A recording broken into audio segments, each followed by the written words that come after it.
Bonjour à toutes et à tous et bienvenue dans cette édition spéciale de la rédaction consacrée au second tour des élections fédérales en Urbania.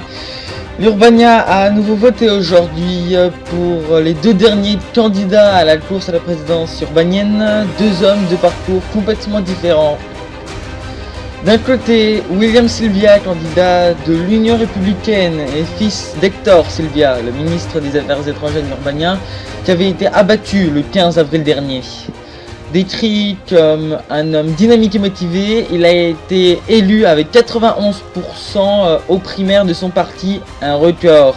Il souhaite par ailleurs réactiver le pacte d'Ense, qui a actuellement 4 membres actifs, le Brosselia, le Lancaster, les Lille Cerbère et l'Urbania, en y ajoutant un accord de libre-échange. Il voudrait également reconstruire le pays et son modèle économique le plus rapidement que possible, en cédant notamment des nombreuses multinationales technologiques urbaniennes.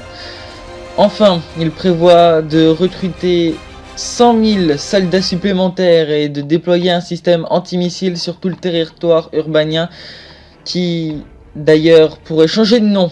En effet, la République démocratique d'Urbania pourrait reprendre son ancien nom de République fédérale. Face à lui, l'outsider de cette bataille, le Major Forcehead, candidat de l'URK, il veut rendre l'Urbania complètement indépendante du monde et notamment en la rendant autonome des contrats passés avec la Volcania, ainsi qu'en engageant 300 000 soldats de plus. Mais si ce major est soldat, c'est qu'il a fait le buzz dans son pays avec une vidéo de lui et ses hommes en train de lyncher complètement des soldats sunraysiens à l'aide de machettes. Une vidéo insupportable pour la communauté internationale. Personne n'aurait cru, et surtout personne ne voulait qu'il arrive en deuxième tour dans cette position de force. Justement, ce deuxième tour, avec l'échec de l'ensemble de la classe politique urbanienne, a resté devant l'URK. L'URK en tête du premier tour avec 26%, devant l'Union républicaine et ses 24%. Avec une mini-victoire pour la gauche, au coude à coude avec l'Union libérale et leurs 18%, un point de moins que l'UL. Puis est venu le temps des réactions, polariennes déjà, avec Elora Marot, maire EP de Meaux-sur-Berge, finaliste de la dernière présidentielle. Elle était en direct sur notre antenne quand nous avons appris la victoire de l'URK. On l'écoute. Et juste après, Jacques Foy, député libéral du Boissy. Je suis contente de voir que l'Urbania a réussi à tenir une élection à peu près normalement, en espérant qu'il n'y a pas eu de fraude. Ensuite, je suis extrêmement choquée comme vous est l'idée que le peuple urbanien ait mis l'URK, le parti qui a entraîné à la chute du pays, en tête des suffrages. J'espère que la raison leur reviendra rapidement. Encore une fois, c'est une preuve que la communauté internationale n'a aucun impact en Urbania et qu'au contraire, elle a guidé l'opinion publique vers l'URK. Car je vous rappelle que si ce général, qui est en train de remporter l'élection est là aujourd'hui, c'est car il a fait le buzz en frappant des soldats du Surise. Et tout le monde sait l'engouement qu'a créé cette vidéo pour l'URK.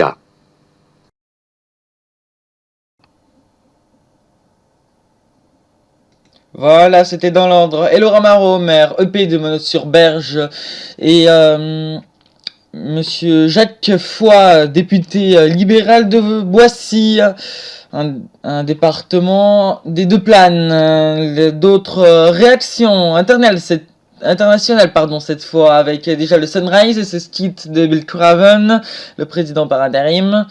Je suis profondément inquiet par les résultats des élections urbaniennes. L'URK était certainement le dernier parti à élire, mais les citoyens ont fait leur choix. Donc le Sunrise qui menace l'Urbania, comme le rappelait justement Fox Premier. En effet, si l'URK venait à gagner, je cite, les relations Sunrise-Urbanien resteraient au point mort. Et une deuxième réaction, celle de la République impériale de Gold City, Edinburgh, qui a également réagi par Squirrel. Mais contrairement au Sunrise, je cite, les résultats des législatives urbaniennes sont plutôt bons. En effet, les partis démocratiques ont obtenu près de 74% des sièges. Ils doivent maintenant s'unir pour la démocratie. Beaucoup de pays n'ont pas encore réagi, mais c'est certainement, comme nous le disait en off un conseiller proche du palais Rothenberg et de Aurélien Kessel, le président polarien. Je cite, « Il serait très risqué de réagir officiellement maintenant alors que rien n'est joué. » En effet, nous ne savons toujours pas de quel des deux partis, si c'est l'UR ou l'URK qui vont remporter la course à la présidence urbanienne. Passons aux résultats qui vont arriver maintenant.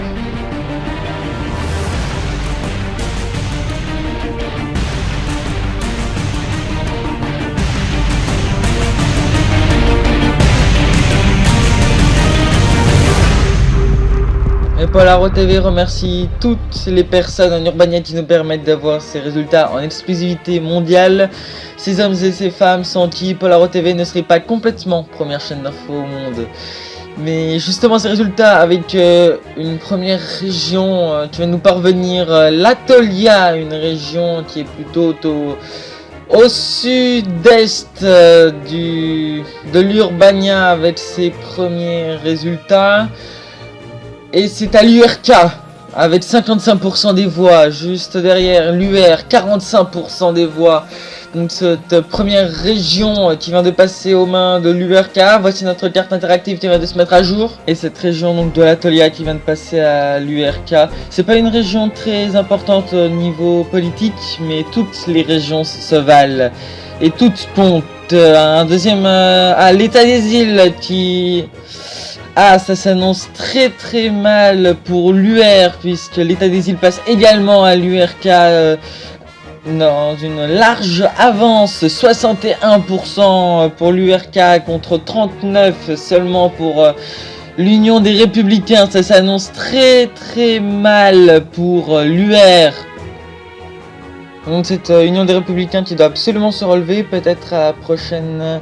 Et oui, c'est la région des volcans qui vient de nous parvenir avec l'UR qui gagne largement plus, 89% pour l'Union des Républicains contre 11 petits pourcents pour l'URK. D'un point de vue géopolitique, ça peut s'excuser car c'est vrai que cette zone n'a pas trop été lieu de conflit. Les débarquements alliés ont plus eu lieu sur les côtes, sur la façade brocélienne, mais un petit peu plus haut. Donc cette région relativement épargnée par les combats, assez proche également du reste de la Félicie, et qui a donc des accroches importantes, contrairement à ces îles qui étaient pourtant également assez proches de la région d'Irania, qui a été détruite par l'URK, peut-être une vengeance envers l'ancien gouvernement, nous ne savons pas. Et de nouveaux résultats qui viennent de nous parvenir de la région de Sirac cette fois, avec là encore, comme dans l'état des volcans, une large victoire de l'UR, 74% des voix contre 26% pour l'URK. Nazca qui était une grosse ville quand même, un petit peu à l'échelle de l'Urbania, principalement dans la manufacture et qui avait était une ville qui était très jeune, qui datait de 1986. Elle a énormément évolué au cours du dernier siècle et c'est donc autour d'elle que s'est construite cette région qui vient donc de passer au parti républicain. Une autre région, la région de Nazca qui passe elle à l'URK, la région où avait débarqué l'ONN et également là où il y avait eu le plus de morts car c'était également là qu'il y avait eu le plus de soldats. La région donc de Nazca qui passe à l'URK, c'était très indécis quand même, 59% pour l'URK contre 41% pour l'UR. C'est une région importante quand même car c'est là qu'avait... c'est là que se trouvait la ville d'Olympia qui avait postulé pour recevoir les Jeux Olympiques d'hiver, qui avait été gagné par Invernia, pardon. Et c'est donc une région assez importante quand même qui vient de passer à l'URK et qui fait reprendre l'avantage à ce parti d'extrême droite, l'URK, qui a 3 États contre 2 pour l'UR. Ah non, 4 États pour 2 maintenant grâce au résultat de l'État du Centre, la région du New Morphopolis qui vient de passer également à l'URK. On va bientôt avoir les chiffres. Oui, 56% contre 44%. Donc cette nouvelle région qui vient de remporter l'URK. Tiens, un deuxième résultat tout de suite. Et c'est celle de la région d'Irania qui passe à l'UR. Ils n'ont certainement pas trop apprécié de se faire bombarder par l'URK. En même temps, l'UR qui gagne une très large majorité, 81% contre 19% seulement pour l'URK. La région d'Irania qui a été complètement écrasée, on peut le dire. C'est une région qui était l'ancienne capitale de la République fédérale d'Urbania à l'époque, mais elle est quand même relativement importante. Nous n'avons plus que 2 régions sans actuellement résultat, et nous allons apprendre le prochain tout de suite. Et un autre résultat, c'est l'état de l'Atlantide et de New Maritima, l'une des 3 plus grandes métropoles d'Urbania qui vient de tomber avec, là encore, c'est l'UR avec 65% devant l'URK, 35%.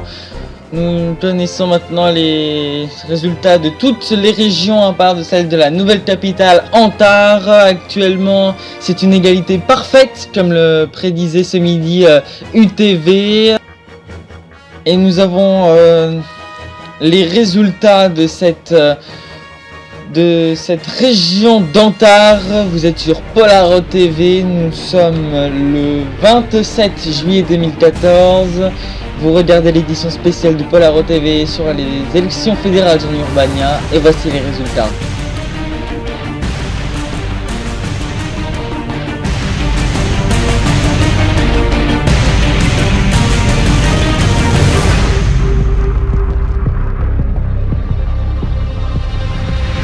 Et c'est William Sylvia qui est élu président de la République démocratique d'Urbania. Avec 5 régions contre 4, les résultats d'Antar viennent de parvenir. C'est 51% pour l'UR contre 49% pour l'URK. C'était extrêmement serré. On a eu les véritables résultats qu'il y a quelques minutes, voire un instant. C'est donc l'UR qui remporte cette élection présidentielle avec 5 grandes régions. La région des volcans d'Irania, d'Antar, de New Maritima et de Nazca contre lui, l'URK qui a fait une poussée spectaculaire et qui a quand même résisté jusqu'au dernier moment. Ça s'est joué vraiment à un rien, à 1% près. L'URK devenait le premier parti d'Urbania. C'est la fin de notre édition spéciale. Merci à tous ceux qui ont permis de l'orchestrer. Quant à Polaro TV, nous vous donnons rendez-vous dans 2 semaines pour une prochaine édition. En attendant, nous vous souhaitons de bonnes vacances à toutes et à tous. C'est donc l'URK et William Sylvia qui est élu président c'est l'UR justement qui est président de la République démocratique d'Urbania. Au revoir à toutes et à tous et à dans 2 semaines. Merci à tous, merci à vous également d'avoir regardé toute cette édition en plein. Merci.